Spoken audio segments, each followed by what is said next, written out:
हिंदवी स्वराज्याचे सरसंस्थापक छत्रपती शिवरायांना मानाचा मुजरा करतो। भारतीय राज्यघटनेचे शिल्पकार भारतरत्न डॉक्टर बाबासाहेब आंबेडकर यांना मानवंदना अर्पित करतो। आजच्या या अतिशय हृद्य सोहळ्यामध्ये मंचावर उपस्थित असलेले सन्माननीय प्रवीण दरेकरजी, अतिशय सुंदर मार्गदर्शन देऊन पुढच्या कार्यक्रमाला मार्गस्थ झालेले आशिष शेलारजी, या कार्यक्रमाचे खरे शिल्पकार ज्यांच्यामुळे आम्हाला हे धन्यवाद मिळत आहेत ते सन्माननीय आमदार आणि आपल्या श्रमिक उत्कर्ष सभेचे अध्यक्ष प्रसाद लाडजी,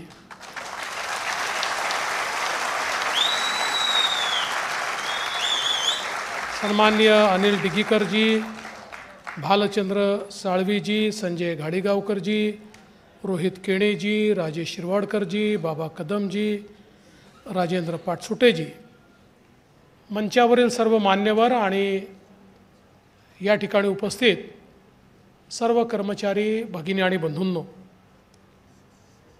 आजचा आपला उत्साह पाहिल्यानंतर मला परवा जेव्हा वर्ल्ड कपमध्ये भारतीय टीम जिंकली त्यावेळी जो उत्साह आपल्याला पाहायला मिळत होता तोच उत्साह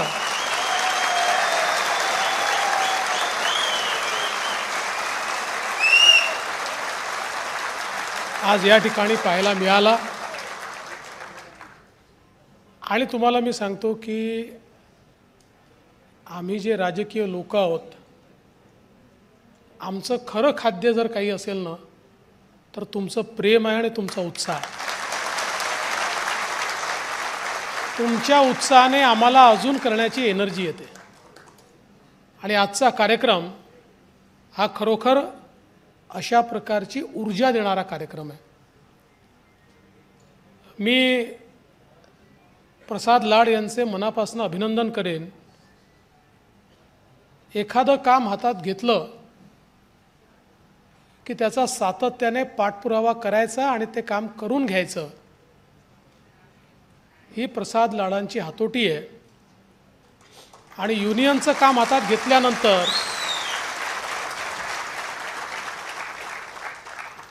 विजयजींनंतर ज्यावेळेस त्यांनी हे काम हातात घेतलं त्यावेळेस मला ते भेटायला आले। त्यापूर्वी देखील विजयजींनी त्यांना अनेक वेळा म्हटलं होतं की हे काम तुम्ही हातामध्ये घ्या। आणि जेव्हा हातामध्ये घेतलं त्यावेळेस मला भेटायला आले।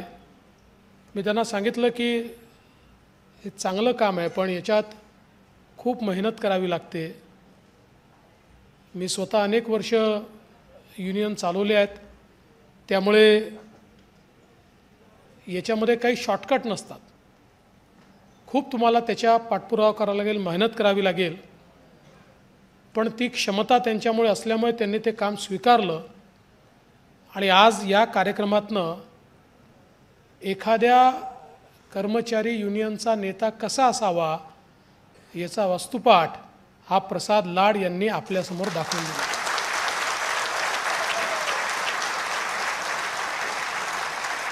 आपण सगळ्यांनी मला धन्यवाद दिले, पण मला धन्यवाद देण्यापेक्षा हे धन्यवाद प्रसादलाच दिले पाहिजेत। हा प्रश्न त्यांनी समजून घेतला, ते माझ्याकडे आले, सातत्याने त्याचा पाठपुरावा करवला, जिथे अडलं त्या ठिकाणी पुन्हा पुन्हा माझ्याकडनं अधिकाऱ्यांपर्यंत हा विषय त्यांनी पोचवला आणि त्यातनं मार्ग निघाला। त्यांनी सांगितलं खरं आहे, आयुक्त बदलल्यानंतर ज्यावेळेस मी भूषण गगराणी साहेबांशी बोललो, गगराणी साहेब म्हणाले माझा याला कुठल्याही गोष्टीला विरोध नाही आहे, पैसे आम्ही देऊ, पण म्हणाले प्रश्न एवढाच उठतो की बैठक जर जुन्या आयुक्तांसमोर झाली तर त्याचे मिनिट्स मी कसे साईन करायचे। म्हटलं तुमचंही म्हणणं बरोबर आहे। मग आम्ही पुन्हा चहल साहेबांशी बोललो आणि चहल साहेबांनी सांगितलं की ठीक आहे, आता हँडिंग ओव्हर प्रोसेस चालली आहे, त्यामुळे माझ्याकडे एक विंडो आहे आणि त्या विंडोमध्ये त्यांनी सही केली। ती सही त्यांनी केल्याबरोबर गगराणी साहेबांनी देखील त्याच्यामध्ये निश्चितपणे आपल्याला मदत केली आणि त्यातून हे सगळे प्रश्न जे आहेत ते या ठिकाणी सुटले. आज खरोखर आशिष शेलार जे म्हणाले असा कार्यक्रम प्रसादजी मी पण माझ्या जीवनात पहिल्यांदाच बघितला.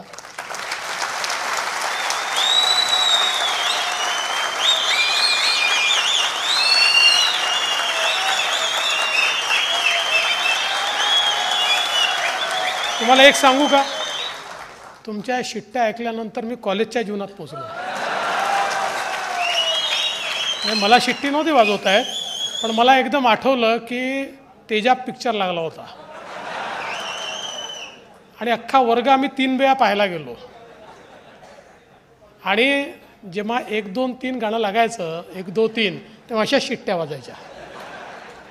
त्याची मला एकदम आठवण आली. हा जो तुमचा उत्साह आहे हा खरोखर अत्यंत मला असं वाटतं महत्त्वाचा आहे.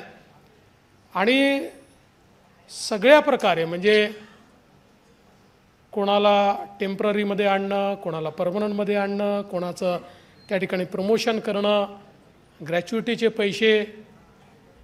एक गोष्ट मी निश्चितपणे आपल्याला प्रसादजींच्या वतीनं सांगतो की मला माहिती आहे अजून पूर्ण पैसे आलेले नाही आहेत. जे उरलेले पैसे आहेत तेही येतील याची खात्री मी तुम्हाला आज देतो.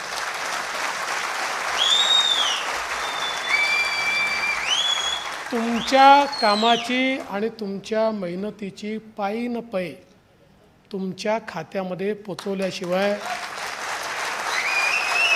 प्रसाद लाड थांबणार नाहीत. प्रसाद लाड थांबले नाही की प्रवीण दरेकर थांबणार नाहीत. प्रवीण दरेकर थांबले नाही की मला ते थांबू देणार नाहीत. त्याच्यामुळे मी आजच तुम्हाला आश्वस्त करतो की हे कार्य आम्ही अर्धवट सोडणार नाही आहोत. निश्चितपणे आपली जी बेस्ट आहे त्याचा एक मोठा इतिहास आहे. खरं म्हणजे मुंबई महानगरपालिका ही एक ऐतिहासिक अशा प्रकारची महानगरपालिका आहे आणि 150 वर्षापूर्वी लोकांच्या ट्रान्सपोर्टेशनची भूमिका ही मुंबई महानगरपालिकेने स्वीकारली. त्या काळामध्ये ट्राम आपण सुरू केली. ट्रामच्या माध्यमातून आपण ट्रान्सपोर्टेशन केलं 1873 मध्ये. 1873 मध्ये 1873 साली आपण त्या ठिकाणी ट्रामच्या माध्यमातून ट्रान्सपोर्टेशन सुरू केलं.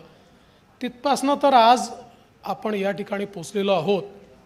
आणि बेस्ट ही तर मुंबईकरांना हक्काची वाटते. आणि 2 गोष्टीबद्दल मी नेहमी कौतुक करतो. एक तर बेस्ट चांगल्या प्रकारे वेळा पाळते, ही बेस्टची एक चांगली खासियत आहे.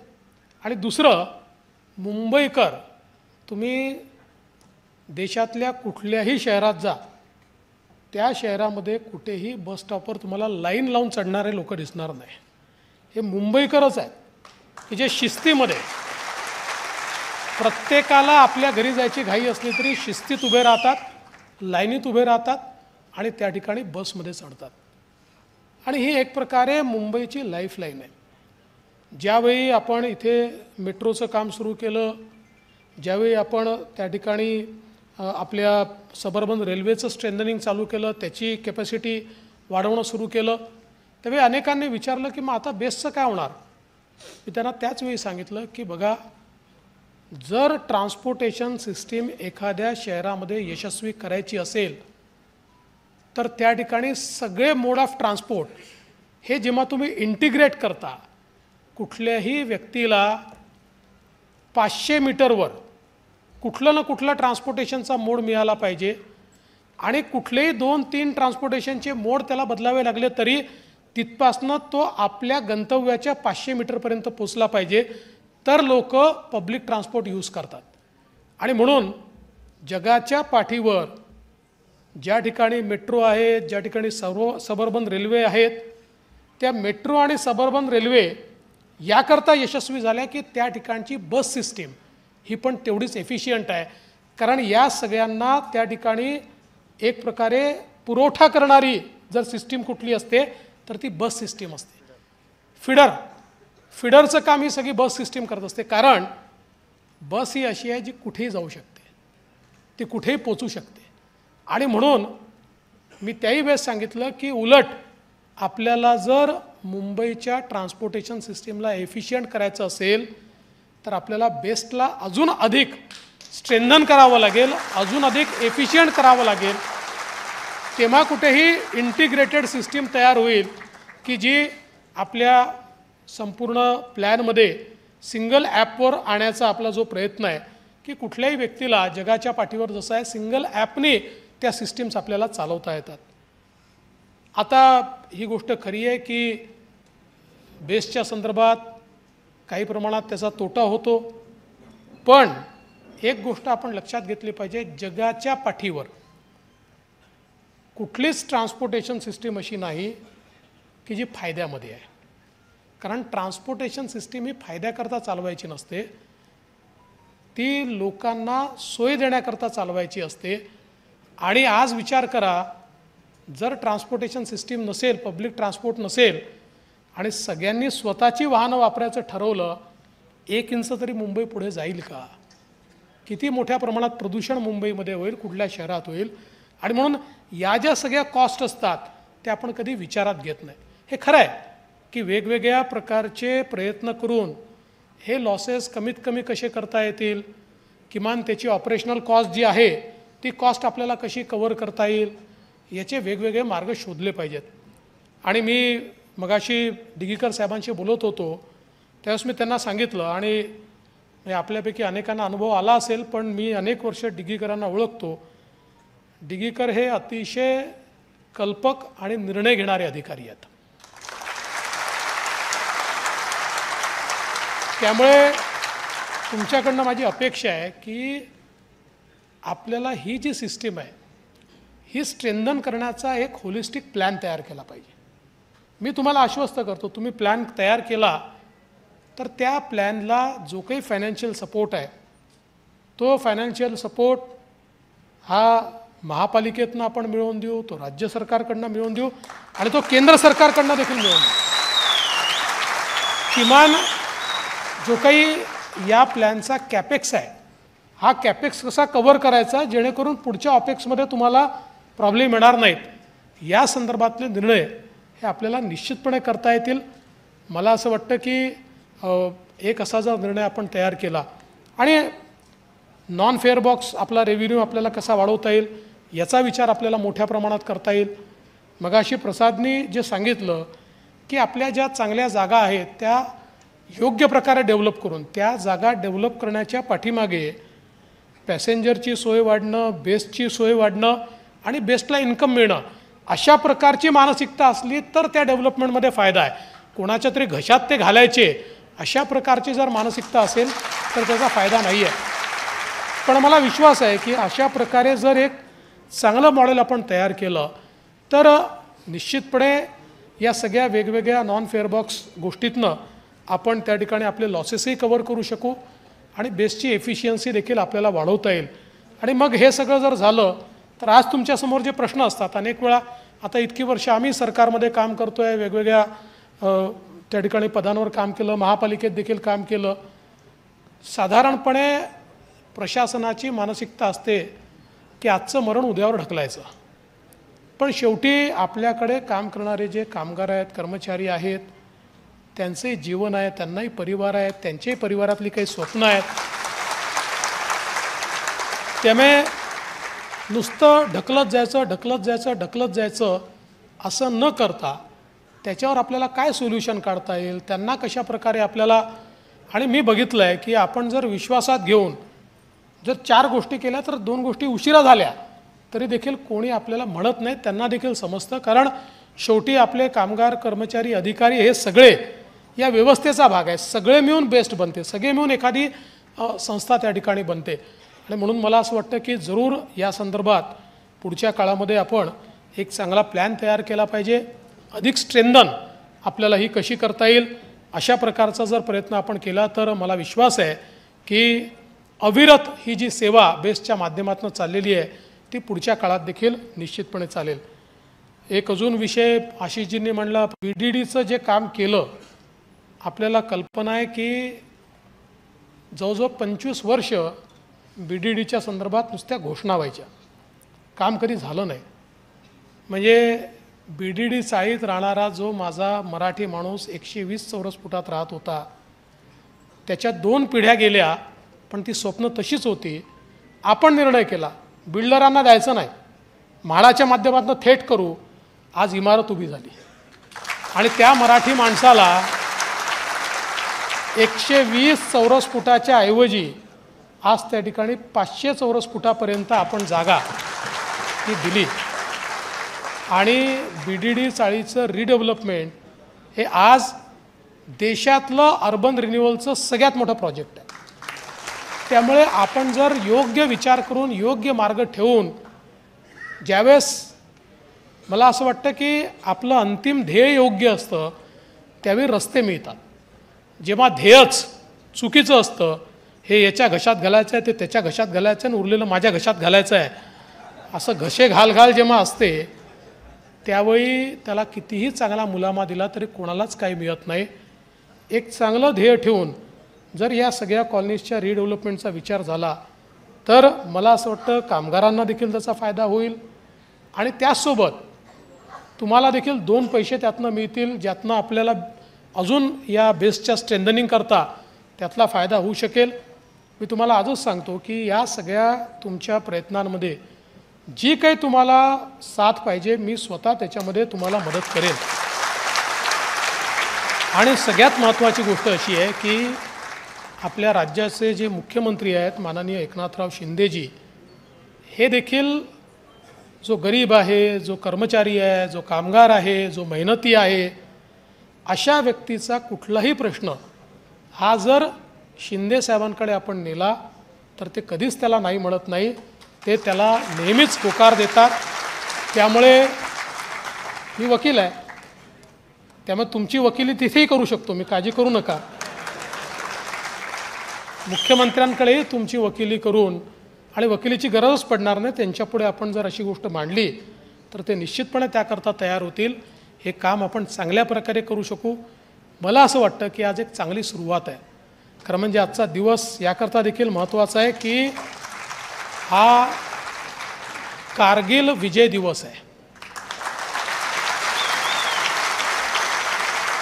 आणि कारगिल विजयाला 25 वर्ष पूर्ण झालेली आहेत. ज्या आमच्या सैनिकांनी शत्रू वर होता आणि रात्रीच्या वेळी शेकडो फूट त्या ठिकाणी वर अंधारामध्ये चढून शत्रूचा नायनाट केला, जगाच्या पाठीवर असं युद्ध झालेलं नाही.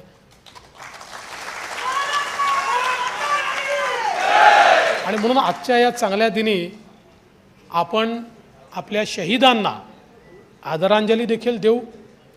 कारगिलमध्ये ज्या आपल्या सैनिकांनी हे युद्ध जिंकलं त्यांचेही आपण या ठिकाणी आभार मानू आणि त्याचसोबत अशा प्रकारचं जे काही त्यांचं कार्य आहे त्यातनं प्रेरणा घेऊन आपल्यालाही समस्यांचे जे डोंगर आहेत ते योग्य प्रकारे चढता येतील आणि त्या समस्या आपल्याला दूर करता येतील हा विश्वास मी व्यक्त करतो. आणि पुन्हा एकदा आपल्या सगळ्यांचं जे प्रेम या ठिकाणी मिळालं त्या प्रेमाचं उत्तरही आम्ही होऊ शकत नाही, पण हे निश्चितपणे सांगतो की मला तुम्ही जे प्रेम दिलं त्या प्रेमाचा खरा हकदार प्रसाद लाड आहे. आणि म्हणून एकदा आपण सगळ्यांनी त्यांचं अभिनंदन करू. शेवटी जाता जाता एवढंच सांगतो, सगळा इतिहास आपल्यासमोर आशिषजींनी ठेवला, प्रवीणजींनी ठेवला, मी इतिहासात जाणार नाही. एकच सांगतो, प्रामाणिकपणे तुमच्या पाठीशी उभं राहू. धन्यवाद. जय हिंद, जय महाराष्ट्र. एबीपी माझा, उघडा डोळे बघा नीट.